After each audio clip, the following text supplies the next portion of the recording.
有博主分享，不做自媒體，真的不知道這世界有多精彩。前陣子我發了一篇文章，說比起全職媽媽，那些一邊上班一邊帶孩子的媽媽才是真的辛苦。中午只有1個小時休息，還得掐着點衝回家哄孩子睡覺，晚上下班回到家，孩子像個小尾巴一樣黏着你，24小時無縫接軌，根本沒有喘息的空間，活脫脫就是一台永不關機的機器。我當時就勸這類媽媽，如果條件允許，能等孩子上幼兒園再去上班就盡量等等，別被經濟獨立這頂帽子壓得喘不過氣，畢竟命是自己的，把自己累垮了划不來。萬一別的女人花着你老公的錢還欺負你的孩子，那才叫真的不值。結果你們猜怎麼住？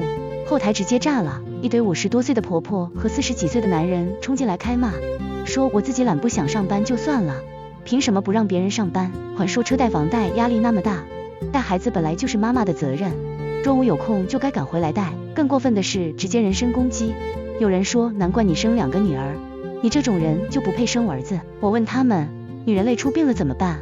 這些人的口徑出奇的一致，年紀輕輕帶個孩子怎麼可能累出病？我再追問，如果老婆真的累出病了呢？好幾個人直接沉默，不回我了。姐妹們，你們有沒有发現，有些男人根本不在乎你的身體好不好，只在乎能不能把你的價值榨錢到最後一滴。你腰酸背痛，渾身難受，在他們眼裡就是在裝，在矯情，在偷懶。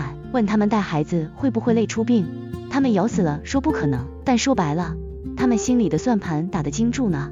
房貸車貸要還，家裡開銷大，一個人扛不住，就非得把女人你推出去上班。至於你累不累，會不會生病，那是概率問題，但錢還不上，那壓力可是板上釘釘的事。所以我真心奉勸還沒生孩子的姐妹們，手裡有點底氣，有點積蓄再說，不然生下來沒錢沒人幫，還被逼着一邊上班一邊帶娃，累死累活，人家還覺得帶個孩子能有多累。說到搞笑，中間有個男的最讓我開眼界，跟我槓個沒完。我直接跟他說，你別在這裡跟我講道理，回家多替你老婆帶孩子，做家務，燒頓飯，周五有空就回來搭把手，這很難嗎？別抓着你老婆一個人折騰。結果他居然說孩子只要媽媽不要他，還說男人哪有做家務的，他不會做飯，衣服都不知道怎麼疊放哪裡。我真的很想問問這類男人，你們到底是怎麼娶到老婆的？能不能出個教程，順便把機會讓給那些真正疼老婆有擔當的好男人？